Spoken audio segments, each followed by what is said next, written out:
Welcome to the 1.7 podcast, the place where creatives get to speak the truth about ourselves, our art, and our place in the world.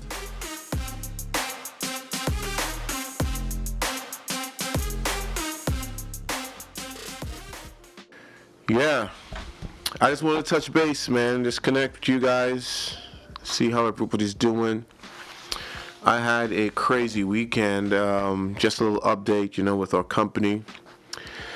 Please, if you do listen to these and you want to support the business side of what we're doing, visit us at Zandali Media on IG and Zandali Media 00 on TikTok. Definitely be sure to follow the 1.7 podcast too and leave a comment. Leave a comment. I've been in the business for a while as a filmmaker, as a producer.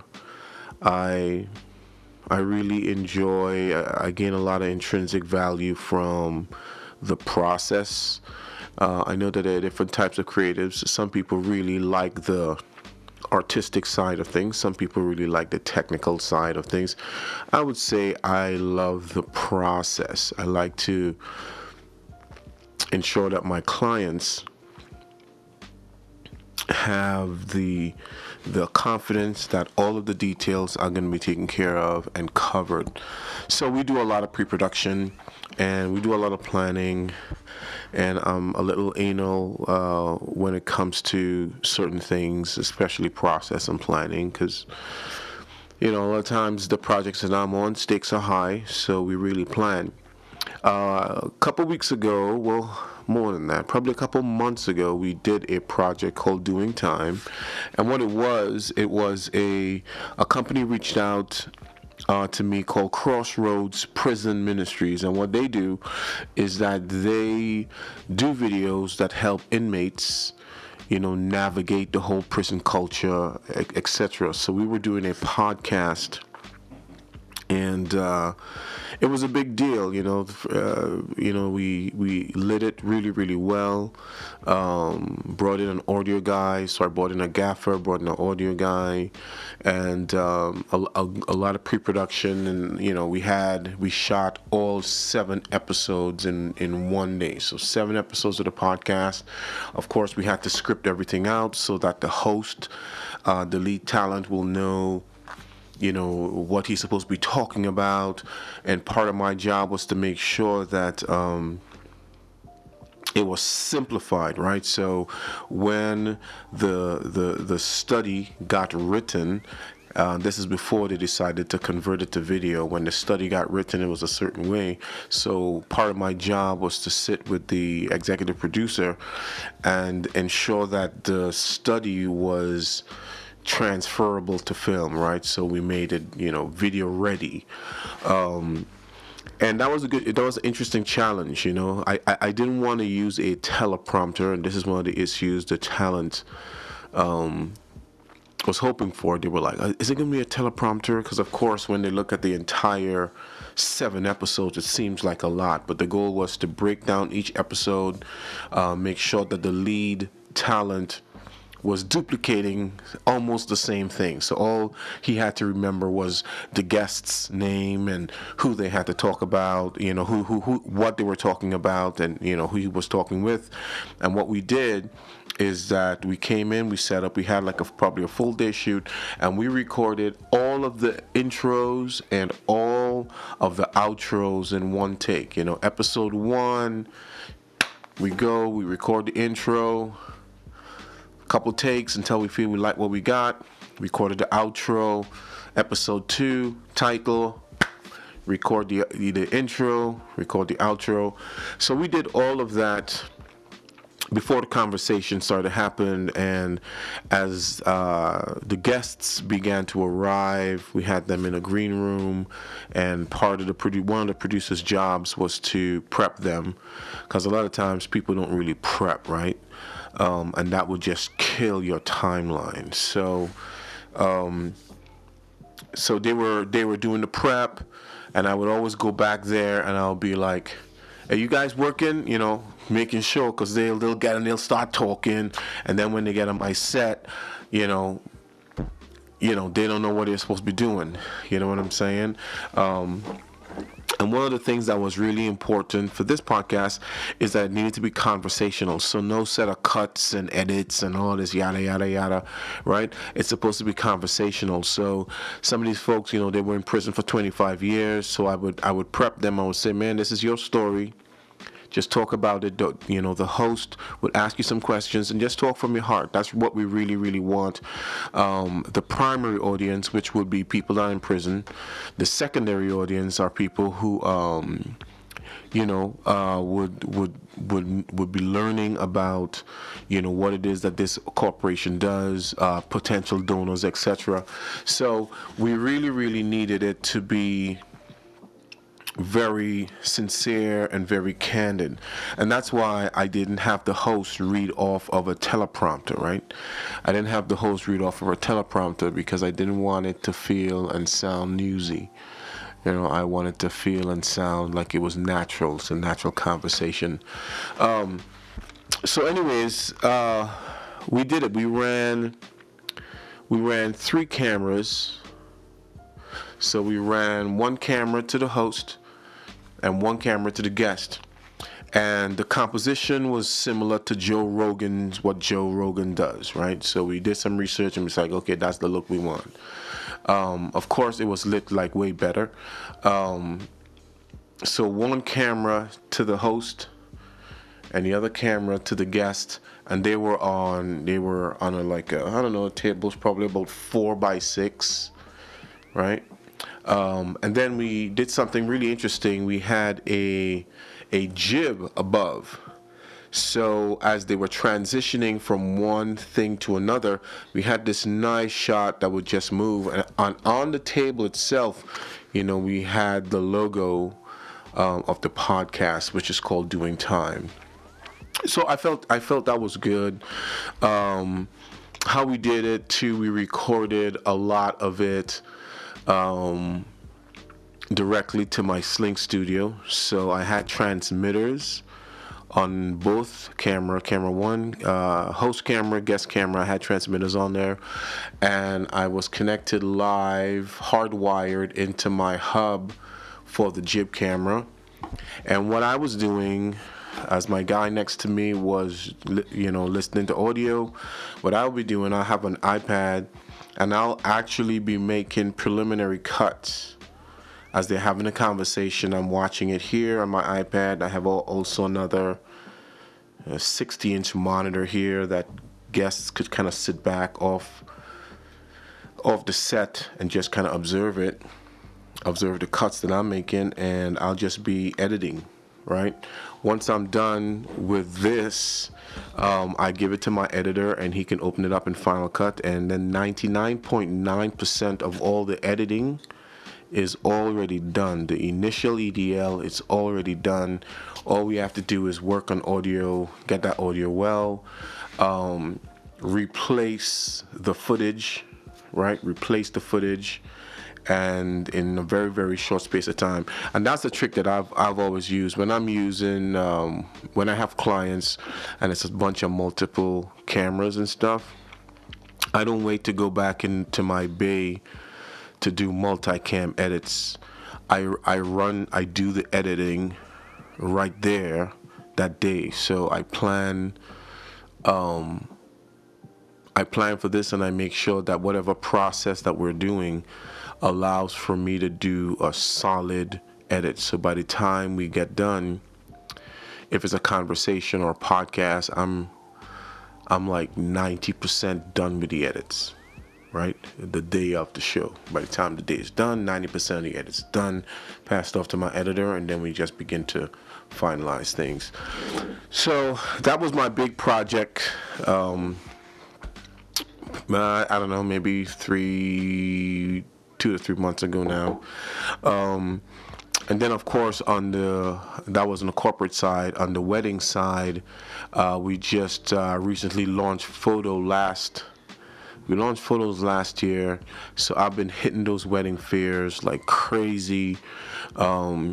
We booked one of the largest booths in one of the most prestigious wedding fairs in Minnesota. I think our booth was like 42 by 38. And we really went for experiential, right? We didn't really go for it in a way of trying to sell. We wanted these brides, these couples, to feel like they're experiencing our brand, Zandoli Media, for the first time. So when they walked in, we had a showcase, a gallery of our photos and our videos. We laid out some of the, awards that we've won for our work right there, so they could kind of see that this is, we're a legitimate brand with credibility in the work that we do. And over here, we were actually taking some photos. So we were actually taking some headshots. So if couples, moms, and everyone's that come through say, hey, why don't you jump in and get a headshot? And it was real high quality photos that they were getting, and in return we'll get their email, and then they'll get the headshots too. And we had a nice lounge couch in the middle of the room, so people could kind of sit and just kind of hang out. And instead of going with marketing people as the sales reps, I went with wedding planners as the sales reps. So I had 3 wedding planners there that can just talk with people and ask them, hey, so how are you in your wedding and how far along, just to connect.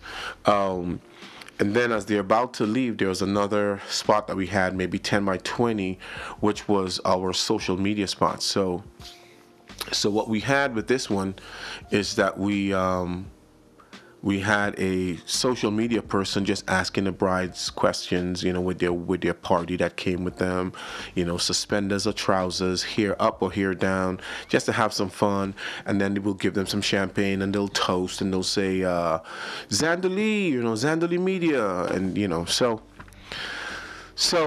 and it went well. I think we kind of reintroduced ourselves as a brand that people can actually trust. And I think this was January, and since then I've already done three more wedding fairs. So we've been grinding, we've been pushing it out. And I'm really grateful. I'm grateful for the opportunity to work. Sometimes as a creative, they say it's feast and famine, and that's true. But we hope that, it's feast and famine sometimes, feast and famine, maybe at the beginning. But as you begin to grow, what we have found anyways in our journey is that as we begin to grow, as we begin to provide value to the market, it's a little less than, a little more than famine, right? So you'll have feasts, and then you'll probably have, middle restaurants, right? So it gets better as you continue to work and you continue to provide value to the market. I was thinking today, and I'm about to head out, but I was thinking today that how much is your personal efforts, right? How much does your personal efforts, how much does it have to play on your actual success? Now, I'm not saying that we shouldn't work hard. I'm not saying we shouldn't grind. I'm not saying any of those things. But I know where I am is that I work hard, man. I put it in. I've got a lot of years in it. I've done a lot. So I'm constantly working hard. But as a company grows, and in the past couple months, man, I am realizing that your success a lot of times relies on people. You know what I'm saying? Your success relies on people. And I'm thankful, man, for the people that are around me. I'm thankful for our 2 photographers, Kelsey, for Alex, You know, I'm thankful for the guys that helped put this show together behind the scenes too, Oscar and Jose and Daryl. You know, thankful for my wife that takes care of all of the sales stuff, kind of behind the scenes. Thankful for my editor, Bert, brothers Cuba. So I'm just thinking of that, man, because we just, you know, without a team, there's no way that I would have been able to push out like 4 of these wedding fairs and do all the other things. So it takes a team, you know. As you begin to grow, you're like, man, you also need to have another set of skills, right? Which is, you know, can you find other people and can you now serve them? Do you provide value in making other humans better? You know what I mean? Do you provide value in making other humans better? And so that's what we're working on right now. You know, for me personally, I'm always of the belief that if you are asking someone to give their best and do their best, that any corporation, company, or just me specifically, it's my role to provide the best that I can for them.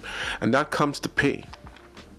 That comes to pay too. It's not just words. I think that in what you pay tells the true story of all things, right?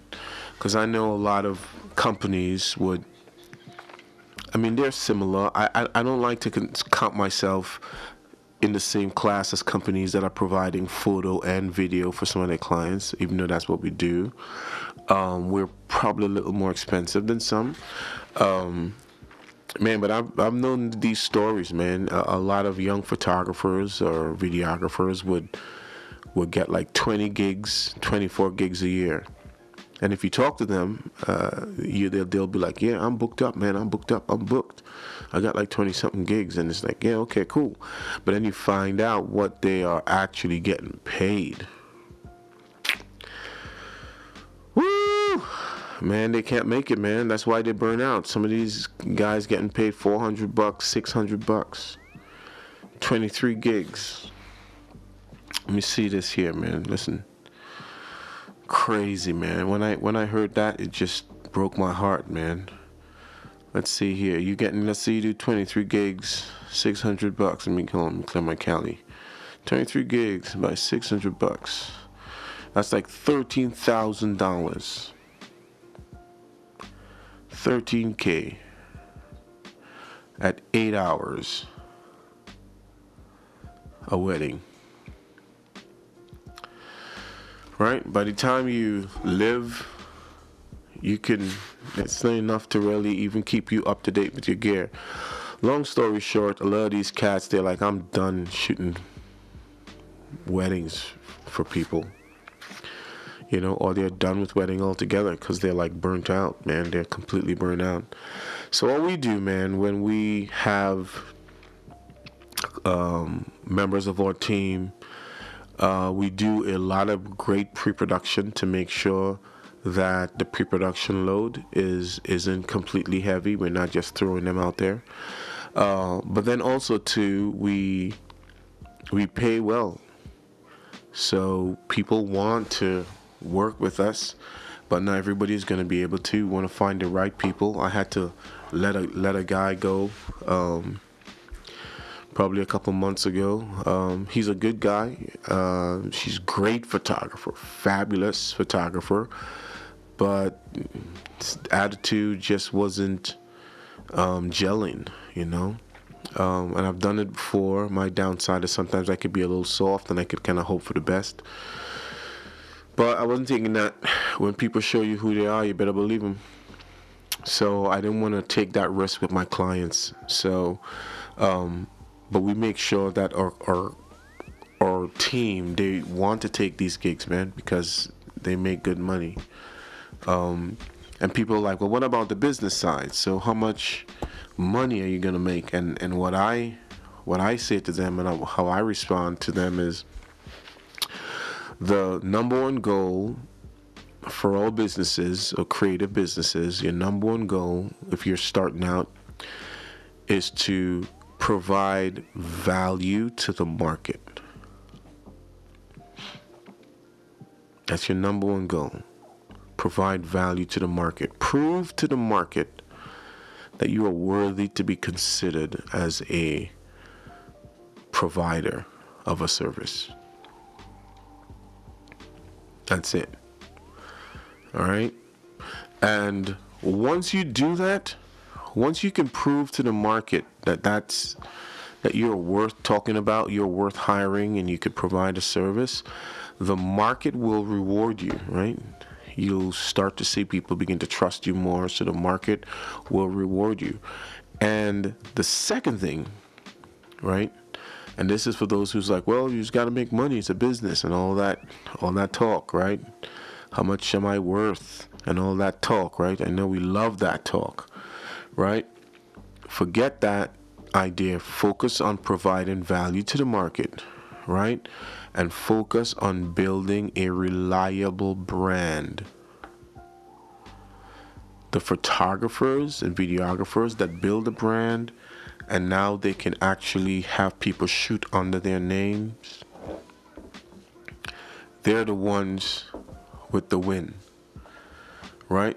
The ones who's never tried to build a brand, it's always about, how much they charge and all that stuff. They keep forgetting that the market's not always going to come to you all the time. You're going to have a career and then it's going to be done. And if that's fine for you, that's great. I know what I'm building is I'm building a reputable brand name that's going to function and flourish long after I'm a part of it. Right? So it's not built on me. So we pay our employees and our partners and associates really well. And what do we get in return? We get great products and services for our clients, and we get brand trust. We get equity built into our brand, and what that does in essence is that the next year your marketing budget could come down because the referrals are up, people trust your brand, okay? And that's how you win. That's how you win. You don't win by trying to get everything off the table all the time. That would be a hard lesson because times change. I was talking to a lot of creatives because I'm doing these fairs, and I'm talking to a lot of creatives, and they're like, man, it's tough because the market's always getting saturated with photographers, always getting saturated with videographers. And I'm like, man, listen, I'm never really afraid of competition, right? You can't book everything.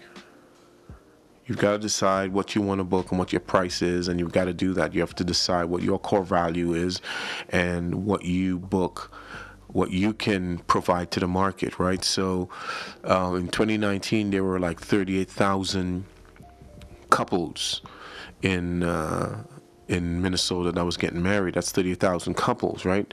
So out of those 38,000 couples, I think about 14,000 of them chose video, but about 38,000 of them chose photo. So you have a lot of couples that might fit with your style and mightn't fit with your style. So you just got to trust and just be there, right? But I said to him, I was like, look, a lot of guys can get up. Of course, we're talking about young creatives, roll out of bed, and come from college. Everything that they do, they love. Mom loves their work, etc. They have a market right there because all their college friends are getting married. So right now, it feels like they rolled out of bed and they're hot stuff right away because they're getting all these weddings and they're, and they can just mirror the price of vendors that's millions of dollars deep in the market. But what I've seen over and over and over and over and over and over and over again, I can tell you this, what I've seen over and over again is that the same way that folks can roll out of bed, right, and enter the market, It's the same way that as soon as some little adversity happens, they just roll back into bed.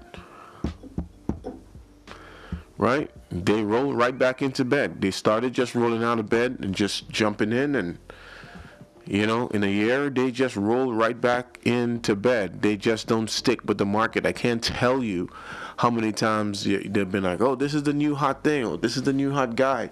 This is the new hot. And in a year, 2 years, they're completely out of the market. And it has absolutely nothing to do with how skilled they were as cinematographers or photographers. This business is about humility.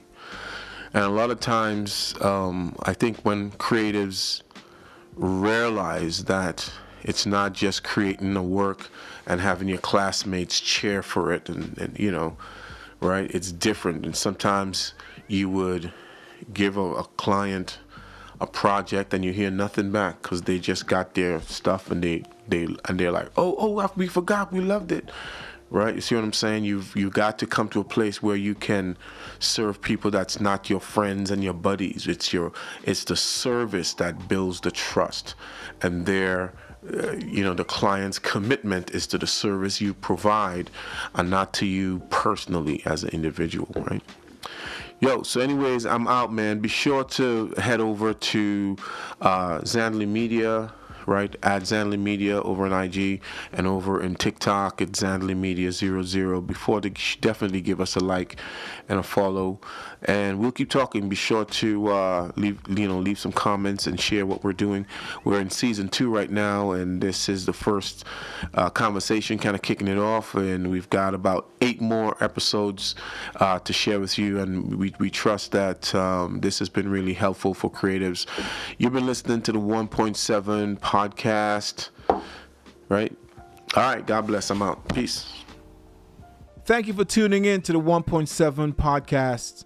We really do appreciate you taking your time out of your day to give us a listen, and we do hope that you really got something today out of the conversation. Be sure to follow us. We definitely want to be friends over at Instagram at Zandley Media. Until next time, keep creating. Let's go!